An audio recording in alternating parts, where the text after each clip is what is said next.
you know I'm a massive fan of yours. Thank and you. It's good to have you back. And So good to be here.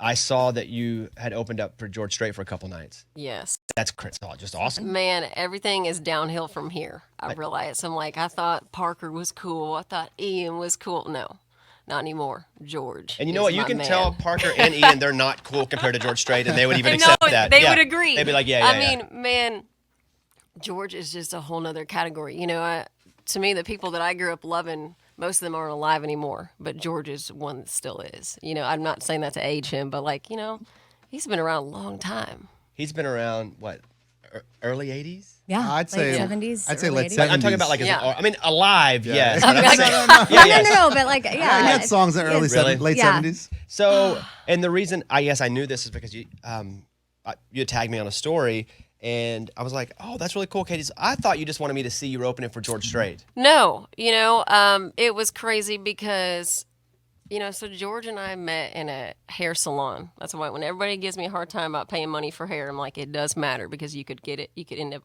opening He for George. was in a hair salon?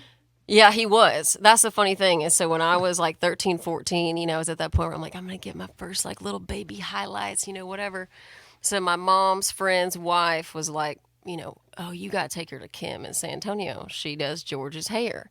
And at the time, I'm like, sold, you know, when and where. And now looking back, it's like, what about George's hair was representative of what I would want done with mine? You know, now I'd be Hey, like, can we get on the Instagram One connection. and look? You're one connection away. You know, but I'm like, oh, George, say That's no cool. more. And so, anyway, Kim had always said, give me your cell. I didn't have her number. And she was like, let me just keep it in the back of my mind. And George always, you know, texts me randomly. And she's like, I need a cut, you know. And she's like, one of these days, I'll try to link y'all up. And I was like, oh my God, I'd love that. But I just figured it'd never happen. You know, I was like 14. And so long story short, I had played at the Saxon Pub in Austin the night before playing fiddle with a buddy of mine. We would start playing at midnight every week. And so by the time I got back to New Braunfels, you know, it's like 3 o'clock in the morning. I'd sleep in. So the next morning, I remember waking up on my futon and looking at my phone and seeing some unknown text from a 210 number. And I'm just like, oh, I ain't got time for that. So I put it back down. And then around like 9:30, I look at the phone, which makes me seem like I'd sleep in when I was little, but I don't, you know, those were tired days for me. And I looked at it and it said, can you be here for a hair mask at 10? And it didn't say anything else. Didn't mention George, didn't mention Kim. That's it. And I was like, oh my God, it's George. Oh, you felt it. I knew it. Yeah. You know, that gut George feeling. I get the gut George feeling every day. Yeah, I know. And so I ran downstairs, you know, because my dad homeschooled me. And so he was home, and I was like, oh, my God, Dad, we are meeting George. Like, we got to go because we live a solid hour from the south side of San Antonio. And I'm like, you know, we could have left earlier, but I didn't look at my phone. And so I was like, we got to go now. And I just wasn't one of those girls that could, like, you know, throw in a hat and go. Like, I was, like, already feeling not great about the state of myself to meet George, you know. I throw in dry shampoo, a little mascara, put on my boots, and we, you know, my dad gasses it. So we're flying to San Antonio, and we pull up, and there's Kim's car, there's a random car, and there's a Range Rover. And I was like, God, man, maybe it's George. You know, I thought maybe he would have driven a truck or something, a little more Texas-y. And so, so my dad's like, I'm just going to stay in the car. You know, you just figure it out. So I walk in. How old are you? 14. Okay, 14. And you were playing Saxon Pub at Oh, midnight? yeah, she's been crushing. Oh, yeah. My Okay, mom yeah. would take me, Okay. get some parental control going on. I also couldn't drive, you know. Okay, so you're 14, you walk in. Yeah, Okay. so I walk in, and, you know, and there's just no plan. It's not like Kim said, okay, this is kind of the vibe. No. She didn't even, you know, I have no idea what's going on. I don't know if I'm supposed to be like, yo, George, it's Catie, you know, or just like, I don't see you. Like, oh, God, what are you doing Yeah, here? God, I didn't Yeah. expect to see you, you know? And so I'm like, I don't know. So I go to the front. There's like these kind of cool, vibey privacy beads. It's a tiny little, you know, salon boutique kind of house. And so there's beads that are making kind of some privacy between where you get your hair done and where the entrance is. And so this girl at the front, her kind of assistant, whatever, receptionist, kind of dingy, whatever, I'm like, you know, hey, I'm Catie. You know, I got a text about a hair mask. You know, I don't know what the vibe is, but I see George, and I think it's about George. And she's like, I have no idea. I'm like, great. So, I'm like, all right. She's like, you can have a seat. I'm like, I'm running out of time, lady. Like, George is going to be leaving soon. So I sit down. Kim sees me through the beads. I mean, nobody said anything to me, And so she's like, okay, you ready for your hair mask? And so she takes me over. It's a really tiny room. It's like, 3 chairs in front of a mirror. And then there's bubble dryer chairs, the old school kind of the dome, facing the opposite way. The plastic thing that comes on your head? Yes. Got it. That just fries you. Yeah. And so I'm walking 2 inches past. I'm grazing the back of George's neck, basically. And Kim's there still. She hasn't even said hello. And we're in a tiny little room, smaller than the room we're in right now. So I'm like, everybody's seen everybody. And so I'm sitting in the dryer chair. Nothing's happened at this point with my hair.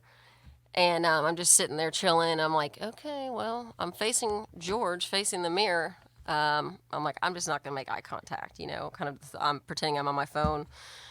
And so she's kind of getting towards the end a little bit. And this chick comes up and she's like, okay, I've got your hair mask. She puts on the cape and she brings this thing. It looks like an icing piping filled with chicken fat. And it's just like, okay, we're going to pull your hair up, and just, just starts just all over my head, It looked like pus. Sounds gross, but it's just chicken fat just coming all around my hair. And then she wraps me with continuous cotton swabs and then puts a shower cap over my head. And it was like, I felt insecure before this, and now I would really just like to die. You could also save time by not putting on mascara and if you knew you were going to get chicken fatted immediately. Right, when I you could have walked just in. gone all natural, Yeah. And so anyway, I got the bonnet, I got the cape, I got the deal, the oozing. And so George gets up to pay. I'm honestly like, thank God, like not today, And then Kim comes out of nowhere and he's like, you ready to meet George? I'm like, not really, But I'm like, here we go, let's do it. So she takes me up there, and George and I end up talking about just music and life for like 30 minutes. And the funny thing is, I had told this story over the course of the past years of just like kind of manifesting something else with George. I'm like, who else gets their hair done kind of with George? And so, 14 years-ish have gone by, and I get a FaceTime from my agent at WME and was like, what are you doing? I'm like, I don't know. No. What are you doing? She's like, well, I just wanted to see if you want to open up for George Strait at Dickies Arena. Out of nowhere. Out of nowhere for a couple nights. And so at this point, you're like, God, I love to see WME putting in the work, And I'm thinking, maybe that's the end of the story, So it's crazy because, you guys were pretty much the main reason, looking back, of why I got that gig, which I never expected, because I got a call. I hadn't talked to Kim, mind you, because I moved away when I was 16 to go to school. I hadn't been home. I hadn't been getting my hair done there. And so I hadn't talked to Kim in years. And truth be told, I was getting an Asian massage. I was getting some reflexology done. I love them so much. And I That's feet, right? Yeah, well, it's whatever you want it to be. Got it. But the feet, the feet's where it's at. Yeah. I'm just looking for my water here. So, I was unavailable, and I missed Kim's call. When I got out of there, I saw that Kim had called me from Meat Salon, and I was like, I'll be darned, I haven't talked to her in 14 years. I was like, it's got to be something related to George. I texted her. I was like, this is Catie. Like, did you mean to call me? And she's like, oh my gosh, I've been texting the wrong Catie, in my phone book. And she was like, it's about George, call me tomorrow, because I was heading to a show. And so I call her the next day, and she, I said, is this about the shows? And she was like, I didn't even know you got the shows. She said, I was calling to tell you that I was driving in my car, a couple weeks ago. And she was like, Bobby Bones, they were talking about you, about new artists or something like that. And he mentioned your name. And she was like, I hadn't heard your name in a long time, and I didn't know if that was still you. And she was like, I Googled your name and realized, you had a record deal now. You were still doing the thing. You were, playing music and doing well. And And she's like, I just couldn't believe it. She's like, so I dove into your songs and started listening and was like, wow, like this is the same girl that 14 years ago, you know, I did her hair and introduced her to George, whatever. And she was like, you know, the next day, George was planning on, I stole my salon, you know, she said, and George comes over to my house in Bernie now. And she's like, he came over the next day. And she's like, I just had this gut feeling. And she just said, George, like, you know, do you remember this girl, Catie, that had like a hair mask on that you met in the salon like 14 years ago? And he was like, yeah, you know what I do? Like, she gave me her CD that I casually had in the car, you know? And she said, well, like, I just heard her on the Bobby Bones show. Like, she's playing music. Like, she's really doing it. And she said, you know, you should have her out on some shows sometime. And Kim said that. yeah, Kim said that. Go Kim. Yeah. And And how about George being loyal for 14 years to the same hairstylist? yeah, I know. I'm And like, how about Katie God. having the same cell phone number for 14 years? Like, all the things are the same. It's just awesome. Yeah. I know. Yeah. That's a good sign Yeah. about people, you know? And it's just kind of crazy. And she just said that he said after that, he's like, you know what's funny? He's like, I'm actually heading to a thing with his people that he kind of gets that stuff going with as far as the shows. He's like, we're buttoning up a few things because I had a few open slots coming up and we're trying to figure out support for that. So That's he was wild. he's like, all right. And then we looked at our calendar and the day he came to her salon, you know, I got the call like 2-3 days later about playing the shows. And so I think it reminds you that there's really sweet, cool, full circle moments that still exist in life, you know? Yeah.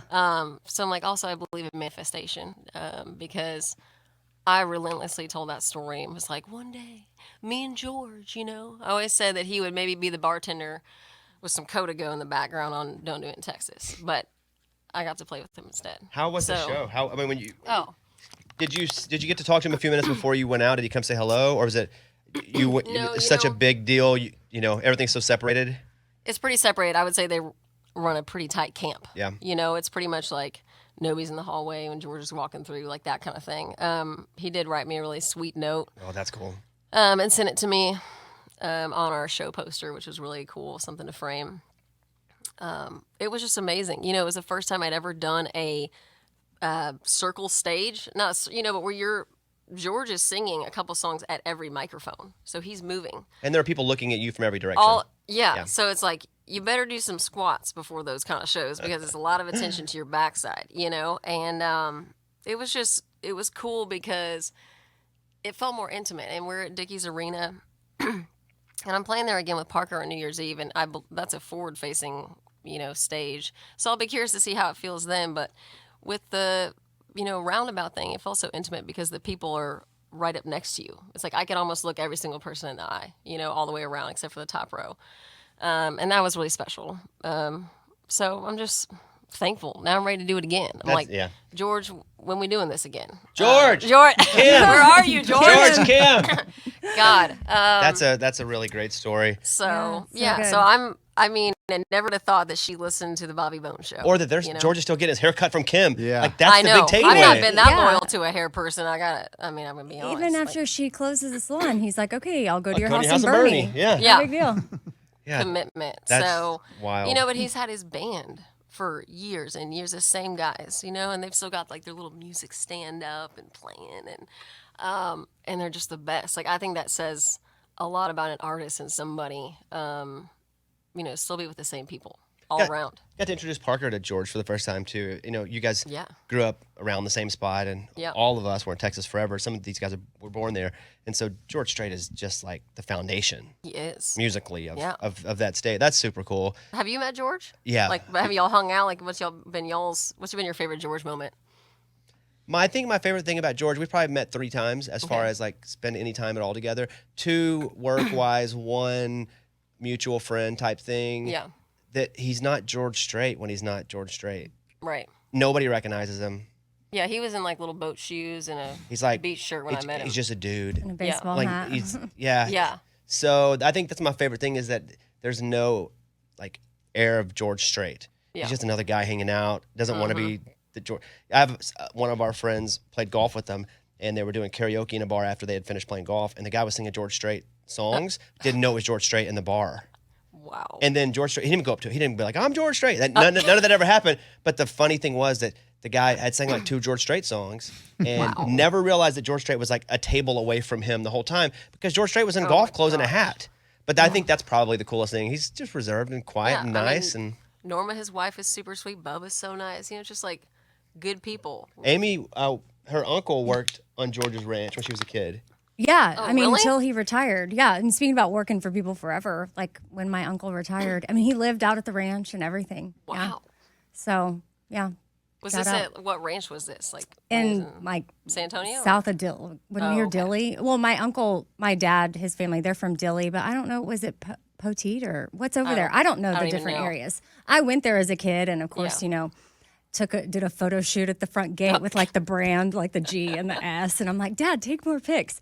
And he was That's like, pretty where's sweet. Kim? I want to meet him. Yeah, but George was Yeah. there, and we got up one morning to go down to where they were roping in the morning. He'd wake up early, and we were in my uncle's house, like getting ready. My uncle's like, "You got to get up. Like now's the time to go." And I put on my George Strait T-shirt. Ugh. I don't know. I It's know. probably 8, maybe. And You can get away with we it go that down age. there, and it was dark out. The sun Yeah. hadn't even come up yet, and that was the first time I met him, and so that was like really Wow. cool. But also, my dad was trying to be respectful of like that's my uncle's job, you Right. know, and he had worked for him for a long time. So then, of course, when we moved to Nashville, one of the first people we were at some event, and George was there, and I marched straight up to him and was like, Yep. hi. "Remember I was me?" like, I'm Ted Moffat's niece. And he was like, well, I'll be, he's like, Ted Moffat, can't believe it. And so then we kind of had is that. so funny. Of course, every time I see him since then, I'm like, I have to say, I have to remind him, I'm Ted Moffat's niece. So he's, Wow. very nice. Yeah. That's a great story. I know. So thank y'all for we didn't giving do me a gig with George Strait. Let me know who's coming next. You got it. No, it means Garth? a lot. Yeah, Garth. Garth? Who would be your Mount Rushmore? Like for musical, I won't say that you love the most right now because music comes in seasons and artists have projects. But of all time, who are the 4 that you would put on there? 4. Well, George. Mm-hmm. Man, I would have loved to go on tour with Bob Wills. As Texas one of the Swing. as one of the band, or like as an opener, like one of the Playboys, or Maybe both. I want to be a Playgirl. Yeah. And then I want to open up. I think that'd be so cool. Just because I love Western Swing. Alison Krauss is one that I still just love. God, that's a hard one. Chingy, There's just Chingy, Chingy. Jingle bling. no Chingy. I like it when everybody right there, out there. No, I'm just picking somebody random. Willie, Yeah, Sheryl Yeah. Crow, yeah, Sheryl Crow's Ray awesome. Price. Well, now that's I mean, 6. That's God. 6. Yeah, no, now. this is Okay. like 2 Mount Well, Rushmore. okay. I mean, we could do Eric Church. Yes, we could yes. do Cody Johnson. Now we're working our way down. So many. How is everything going for you, like musically? I feel like I see you in my periphery a lot, which means you must be doing a lot, because we don't really see what everybody else is doing. The Yeah. world is so full of content and everybody trying to scream and, hey, pay attention to me. I got this project. But I see you doing a lot of stuff Thank now. you. Do you feel like things are starting to really break through for you? That's good to hear that you say that. Thank you. Sometimes I think you lose a little bit of perspective of that because I think you're in it, and so I think I've been busy this year. So to me, if I've been busy, then I'm grateful for that. This year was my first year of radio tour. It looked different for me. I think this year was, I was on Parker's tour, playing a lot of shows throughout the whole year, and we're doing it again next year, which I love him. So thankful for all that. I did less writing this year. That was something I kind of took away from this year that I want to do differently next year, because I find such fulfillment in the creative process that sometimes so much of it is out of your control. The whether it's what happens with your song on radio, things like that. What I have control of, and I still believe so, wholeheartedly in songs. But I feel like great songs always find their way. So for me, I try not to look at, kind of what's going on or how I'm doing. I feel good when I'm putting out music and able to play shows because that's how I'm able to connect with people. And so past that, Would I love for my streaming numbers to be up? Yes. Would I have loved if Killed a Man did better at radio? Yes. I mean, there's always things. So I'm not going to sugarcoat anything.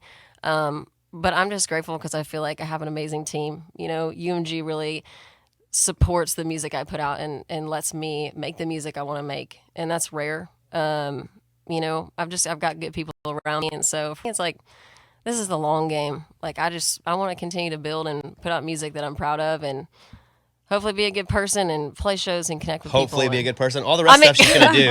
But she hopefully is going to be a good person. I'm hopefully going to be a decent human being. She's like, I'm going to put out music and hopefully I'll be a good person. So.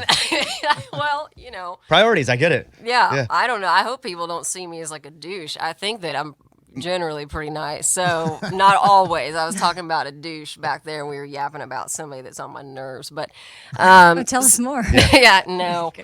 There's some people that can be kind of douchey, and then there's some people it's just like, oh God, I just want you to die. So how about that? Oh wow. Yeah, no, I believe that maybe like a complete douche or somebody like in prison should die instead of a dog. Yeah, I think dogs should live. I don't mind longer. if a douche dies in a movie. You kill a dog, I'm upset. I'm just wrecked. Yeah. But if we really knew dogs, some of them would probably be douches. But we right? don't. Yeah. Douchey dogs? I mean, there's got to be, right? Oh. They can't all be I mean, great. sometimes Stanley, my bulldog, is a douche. Like, he purposefully will look at me and not listen. All right, two things. Two questions here. I felt you whenever you said, "Oh, look at," you mentioned your agents working. I get in that fight with my agents all the time. Like, what? Do more. Right. Why are you not doing anything? And then they do something, and I'm like, wow, look at this. They came through, and then it turns out it was like a cousin that had said something to somebody, and I'm like, you don't have getting the credit for this. Right. So when you said that, like, that resonated with me. I'm constantly in a friendly battle of, why don't you guys work harder for me? Because I'm working harder for you. I feel like I'm always the hardest working person and my manager in my business. But it's not ragging them. I truly think at the end of the day, They're douches. Let's say it. What? No. I don't want to get dropped or in trouble Never mind. for You didn't that. say that. That's no. I said that. Yeah. Here's the thing. Yes. Yeah. Okay. You said that. It's a joke. It's timing. Go ahead. I think it's got to be that whole. It's like it is WME. It is Kim. It is you. And it's all those. It's everybody kind of taking their little. Pitching Catie, and then at some point the stars align. And I never blame it on them. When things come through, I don't come through. Sometimes do I think certain people could be working harder? Yes. But at the end of the day, it's hard when you're at a big label agency, whatever the deal is. If there's people that have a song that's doing great on radio or streaming like crazy or whatever, it's like, I can't blame them or the agency for getting that opportunity over me. Well, I do blame them. And well, not go only get them that, for me. yes. So I think unfairly I hold people to the standard I hold myself to. And sometimes that's not fair. It's hard. Yeah. So I totally get that. And then my second thing was, do you know a guy named Kevin Klug? Yes. Yeah. What do you think about that? I think I need somebody to fund my training sessions with him. So Kevin's my trainer. Yeah. And we're together 3 or 4 times a week. He says wonderful things. Oh, that's so nice. Yeah. Well, my business manager told me I had to stop going. He was like, what are these like Venmos? And he goes to Kevin too. So he just Wait, your business manager said to stop. He probably wanted your slot. He probably did because I was taking You it. can get in, yeah. Wire. Well, Wait, so is he like, you need to go out and during this time you're working out, go earn more so you can pay me so I can pay Kevin. Yes, so that I can Like, go what? get Klug. yes. But no, I love him. He's just such a great guy. I loved working out with him, and I love that you work out with him too. Three times a week. 3 or 4, God, yeah, whatever. That's impressive. Yeah, we just. Bobby's always training. Have you ever gone to him? No, I've watched the workouts though on video. Caitlin records them. No, my wife. No, Does she she doesn't. do No. them too? This is what She happens. doesn't record the video. We will be in the back. house, the house We have camera. security cameras that cover the Right. whole property. And we will be working out sometimes in the backyard. And Eddie will come over and work out. Our friend Ben works out. Yep. And so sometimes when we're doing things, we feel like we look a lot more athletic than we really are. Right. And my wife will be like, you guys look so dumb. Look at this. I got it on security camera. When we're jumping stuff. And then she'll text it to Amy and be like, look how dumb they look. Great. Just going around. Yes. Yeah, Tell me that's not true. I don't think she used the word dumb. What'd she say? You want me to pull it up? No, it's I okay. think it's We more went like dumb. just like it's hilarious watching them go.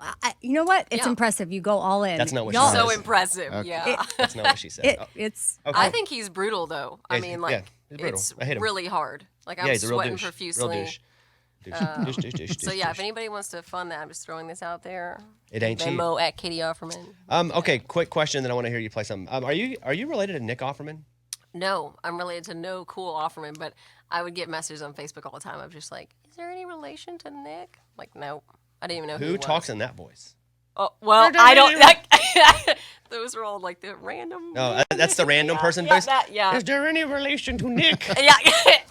Okay, Catie Offerman is here. I want you guys to two things. One, if you happen to be like a hairstylist and you know a famous artist, you heard Yep. it on this show, and tell them Catie wants to come out and play at Right, a yes. stadium. Yeah. Right? Let's There's just keep plenty that. of hairstylists that have Let's connections. keep that so. going. Follow her at Catie with a C, Catie Offerman. And what is it? Is it in real? Is it Catie? Is it Caitlin? Is it It's what? Caitlin, but nobody's ever called me that. And how do you spell Caitlin? Caitlyn, like Caitlin Smith. Got it. Yep. I don't know why my parents named me that. They've never once called it. Caitlin. They never called you Caitlin, even when you get in trouble. No, I'm always Catie. All right. well, So what- yeah, Are you gonna do going crazy? Is that what you're gonna do here? yeah, I am. That'd be awesome. You know, I added it to my set with George. I had 45 minutes, and it was a chance to like add in a couple new tunes. And so I've just been having fun with this one, and I feel like everybody has had a situation where a man or a woman made you go crazy. I don't know that I have, but You haven't ever gone crazy for a woman? I'm like crazy in love, but I go to therapy and they's like, you got to have more emotion, or I don't go too high or too low. Like I'm just kind of protective shell all the time. I totally get that. Yeah, but what's the craziest thing a woman has ever done? oh, I mean, if you. anybody got even slightly, oh yeah, no, that's something that's legal. Like, Yeah, we don't talk about that. Yeah, that's off the air with Catie. Follow her on social media, Catie, Catie, Catie Offerman. You know, you kind of not remind me of like stylistically, but just that you haven't really compromised who you are, even when at times maybe it doesn't go the way that you'd hope it would, but Yeah. you continue to stay in the lane that you know that is you, and it's all going to eventually come to you, and you're going to own it. You and Ian Munsick are so similar I love in Ian. that to me, where same with him. Like, Yeah. you're not going to hear Ian and go, that guy, I would, but like people Yeah. that whatever incorporate streaming, radio, whatever, be like, this is the guy we need to take and make a star. But what's going to happen Yeah. is you guys build and you stay who you are and stay true. Yeah. And then you're just authentically you, and you own the lane that you've created that's now just massive. So you two remind me a lot of each other in that way. Well, thanks. Where- I love him so much. Yeah. Man, his voice, I don't think he's ever missed a note. You know, he can just sing anything. That dude is he's like the nice, He really is. like he kind of disarms you. He's the long hair. He's like, Yeah. I grew up on a ram, Ian He's just so Munsick. sweet. And then all of a sudden he's like, what's up? I know. Yeah. I So- love him. You know, the thing is there's 1,000 of everybody else. There's already a, you know, Carrie, Miranda, you know, Casey, all those gals.